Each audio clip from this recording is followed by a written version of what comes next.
swala ambayo unaona ya kwamba unaweza kusaidika mahala fulani, so you can discuss with your friend, lete malalamiko ama malalamishi ambayo tunaweza tukajadiliana tuweze kupata njia ili tuweze kuwapelekea wanasiasa ambao watachaguliwa. Wakichaguliwa tunatarajia nini? Kama ni rais, kama sisi vijana tunatarajia mambo kama gani, tufanyie nini? Sijui kama kuna mwingine ambaye amepata swala ambalo angetaka kugusia kwa this letter ambayo tumeandikia the politicians. Maana ni dear politician we vote. Na mwingine ambaye amepata swala ambalo angependa kugusia ambapo anaona mambo hayaendi vile ambavyo yanaenda sivyo. Hata kama ni swala la kazi, kama rafiki yangu pale amesema amesoma, amefanya daktari lakini bado hajapata kazi. Okay, going back to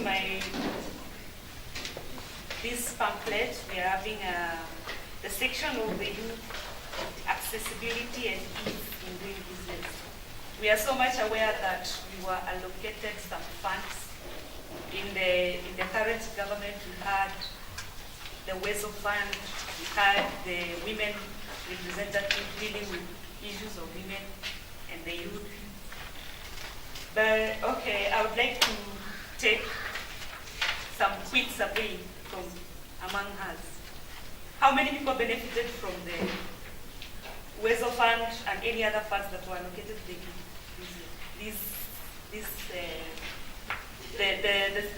the section, the season between 2013 and 2016? Is there anyone who benefited from that WESO fund and any other funds coming from the government as initiated by the women or the people that are supporting the youth and the women? I can clearly say that none of them. There is no one who accessed it. And for that reason, I wanted us to understand some of the roles or the functions of our leaders in the government. As the youth, we only, sometimes you just find yourself, okay, maybe saying that I want this leader, I want this one and this one and this one. Yet, you maybe don't know what the roles of those kind of leaders you want are. That is where we fail as in the first place.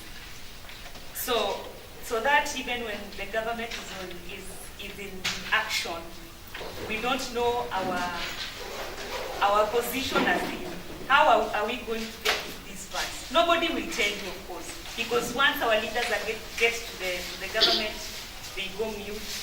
We don't have any communication on what is the way out, how the youth are going to be engaged in the government, and how we are going to benefit from the funds that are allocated to us.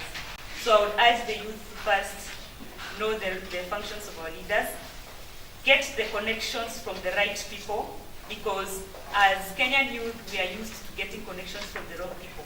Who do you know? You have to have a godfather to reach where you want to reach. That is very wrong.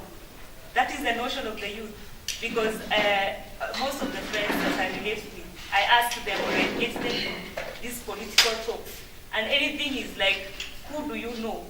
Who do you know? That is the song, and you can attest to that. Who can stand here and say I've gone somewhere into some position through a politician that I know? Of course you can't say, because you did it in the wrong way. But now I want us this time round.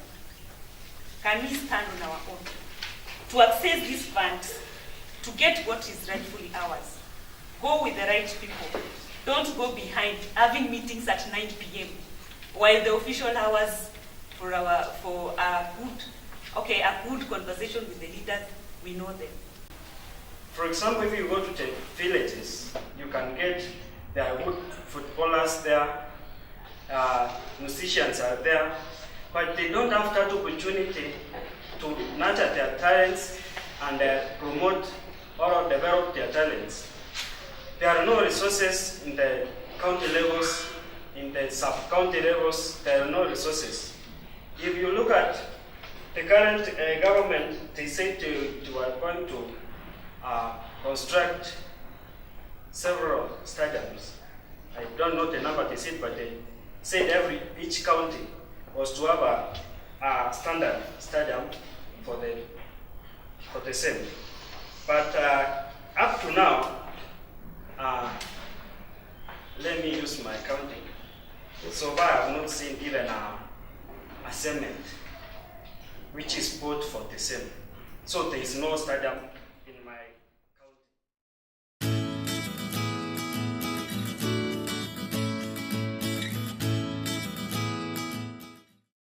Because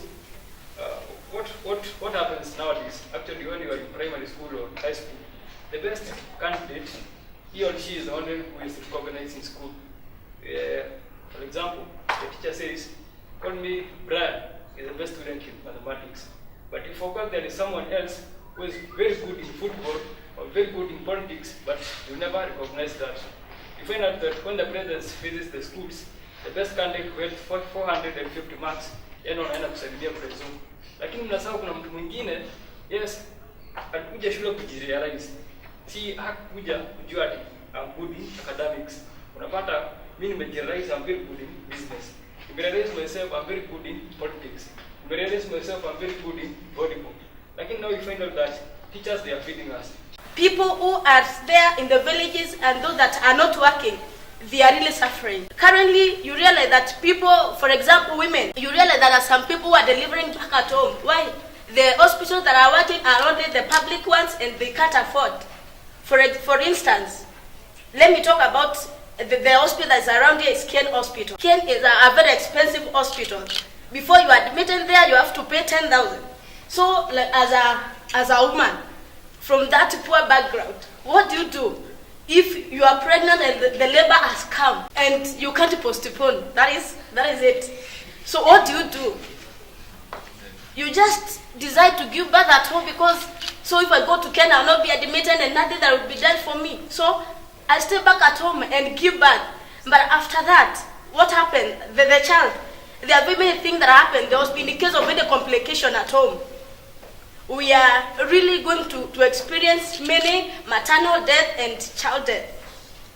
So the government, as we're going to elect in 8-8, please, I would urge us that let's look at people who are really for the citizens. In all those meetings, we've had youths raising issues of unemployment. So even as you attend those campaigns, I don't know whether you're given a chance to ask the ones who are campaigning any questions or to give your suggestions. You've had the various issues that have been raised here. Go present your cases and let them know what you really want as the youth. Sawa. Yeah, so we really hope that this meeting has helped. We are going to present a report concerning the issues that you've raised, and we hope as the youth agenda, we will really challenge our leaders to consider the youth when they get into the office.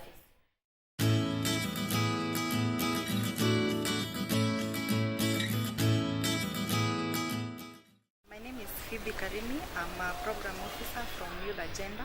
Sisi tunashughulika na maswala ya vijana, na ndio maana kwa leo tumekuwa na mkutano hapa na youth.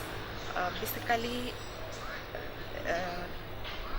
huu mkutano ulikuwa uwe mjadala kati ya vijana na wale aspiring leaders. Yes, but unfortunately the leaders have not been able to attend for one reason or another, but this has been something that we've seen in different counties.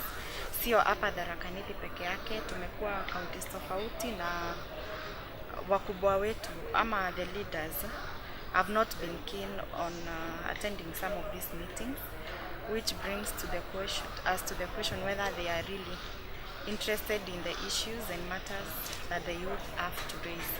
So you'd really like them to consider the youth and hear them out. In this meeting that we've had today, mostly we've heard of issues regarding unemployment. The youth are really concerned. Most of them are done with their higher education, but they don't have jobs.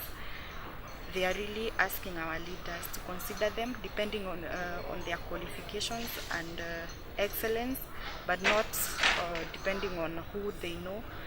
The leaders should avoid issues of nepotism, which we are seeing a lot in various counties.